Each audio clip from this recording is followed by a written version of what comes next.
I want to bring in NBC's Monica Alba covering the White House. NBC's Keir Simmons is reporting from the region. He's in Iraq today. With me here in studio, the President Emeritus of the Council on Foreign Relations, Richard Haass, author of the weekly Substack newsletter, Home and Away. Richard, the President is certainly right about one thing. Things can change very quickly. But on one hand, he says open to talking to the Iranians. On the other hand, we're hearing from at least one Israeli leader, the Ayatollah can't continue to exist. Where are we as you see it? Well, clearly, the United States and Israel may not be on the same page. The president's right to want to keep diplomacy open. If you can get all you want through diplomacy, you would be nuts to go to war. So the real question is, what are we prepared to offer? What are the Iranians prepared to accept? I think that has to play out. The threat of force increases the odds it'll work. Let me say something about what the Israeli defense minister is saying, because it's truly misguided. If you want to negotiate an end to this war, you've got to do it with the government that is. You can't choose the other government.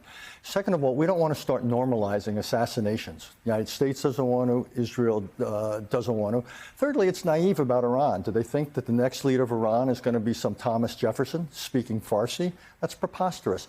So I think the United States ought to make clear to Israel, we separate ourselves from this idea of regime change. Not that we like this regime, but we've got to deal with the one we have. And we want to bring not an end to the war unconditionally. What we want to do is bring an end to the Iranian nuclear program, diplomatically if possible, militarily if need be. I don't want to put words in your mouth, Richard, but is it fair to say that the worst case scenario with a diplomatic approach is it doesn't work, right? And then you have to figure out then what? Or the worst case scenario, if you bomb Fordo and you look for regime change, is that you create a set of possibilities which often look very bad. Look, if you try the negotiated approach, if it doesn't work, it doesn't work. It's not the worst thing. It simply doesn't work. Diplomacy is a policy tool. You try it. If it doesn't work, then you go to your backup, which is the use of military force. If you use military force, you could probably destroy most, but not all, of the Iranian nuclear program.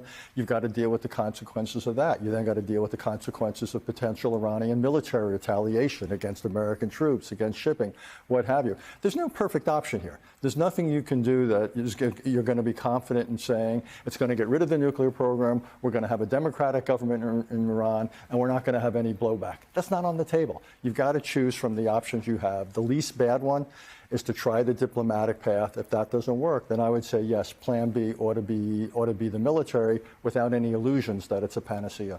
Keir, take me to Israel. I know the State Department has begun evacuating non-essential diplomats and their families from the U.S. Embassy, but tell us what else is happening on the ground.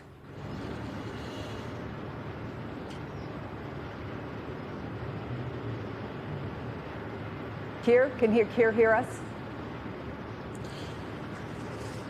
Oh, hey, Chris. Yeah, well, we're here in northern Iraq, in the Iraqi Kurdistan. Behind me is the U.S. base, probably the closest U.S. base to Iran. We're about 2 hours from the Iranian border here. Interestingly, that base has not been substantially targeted. There are reports of drones going down, Iranian drones or unidentified drones in the region, but it's not the kind of attacks that we have seen in the past. Why that is, whether it's that the pro-Iranian militia here are not capable, do not want to, are being told not to by the Iranians.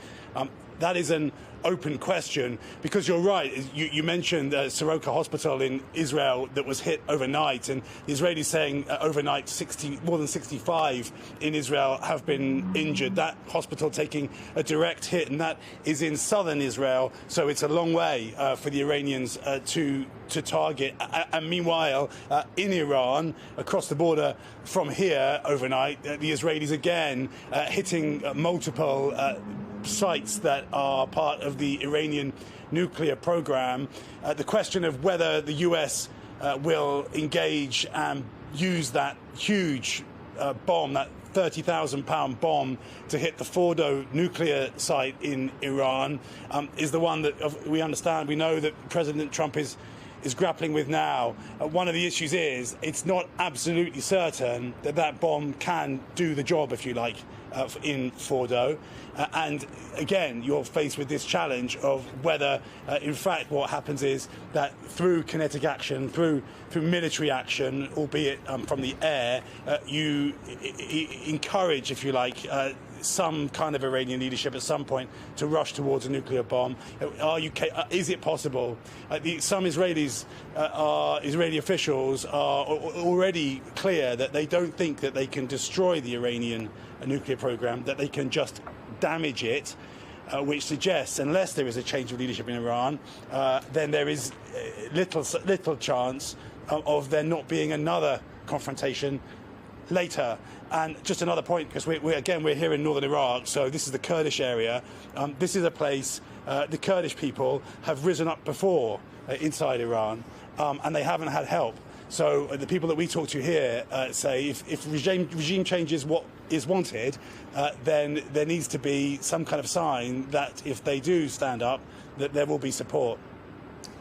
Thank you so much for that, Keir. He laid out again, Richard, what the complications are. First of all, and I had this conversation with Colonel Jack Jacobs yesterday, it's not clear, in fact, it's almost certain in his eyes, that a single bunker buster bomb will do the job. We don't know how many, and we don't know what exactly will work or how. And then you have that thorny question, to understate it, of what happens after. So in the meantime, is there a larger argument for this president, who has said repeatedly what he wants is for the killing to stop?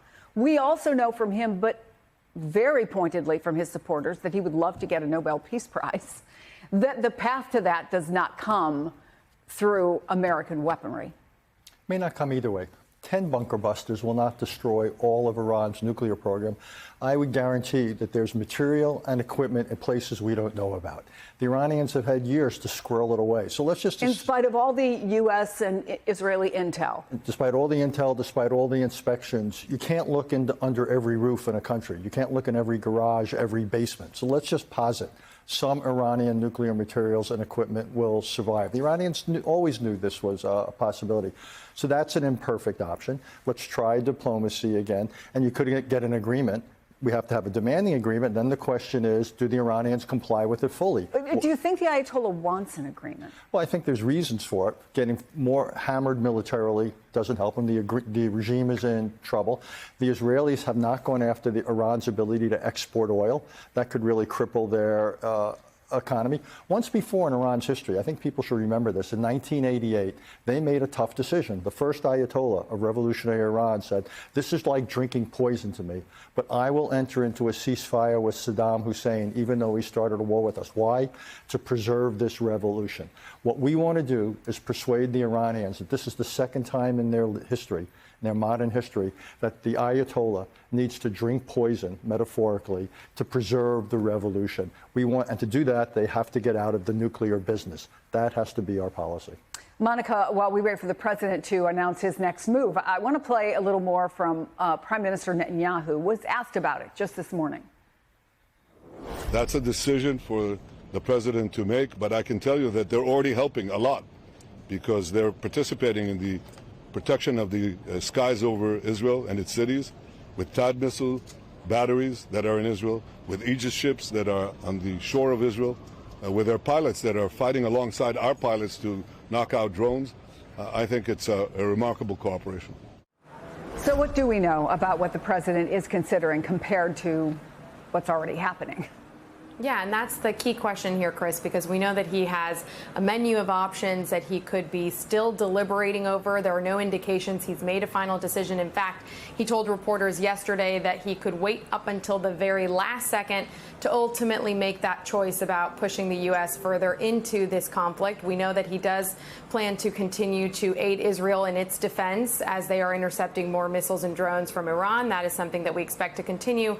The question is, what more could we see? And we know know, the president is expected to be huddling with some of his top national security advisors again today, likely speaking with them throughout the day. He's been in near constant contact with them, we understand. And specifically today, in terms of his schedule, it's listed as an intelligence briefing that he is set to receive from, again, his top aides in the Situation Room as they are monitoring this in real time. And the president seems to continue to argue, Chris, that he wants to leave the door open for diplomacy. There are a lot of experts out there who would say it might be a little bit too late for that, given the point and the escalation of this conflict. But he seems in his public comments to continue to push for that. And if we're trying to read the diplomatic tea leaves a little bit, we can report our colleague Garrett Hake confirmed this earlier today that the president's special envoy for many of these foreign conflicts, Steve Witkoff, is expected to join the Secretary of State, Marco Rubio, for a meeting with the British foreign minister here in Washington later today. Again, as we are seeing some countries in Europe and elsewhere try to perhaps push for returning to the table to have some of those talks, potentially to curb Iran's nuclear capabilities, it seems the U.S. is also still trying to be involved in that, though it's unclear what direction that will go in. And the Iranians, for their part, Chris, say that they don't have any plans to speak to Washington directly or to come to the White House, as the president has tried to point out he wants them to do, and he has even argued they have offered to do that, though again, they have said that's not the case.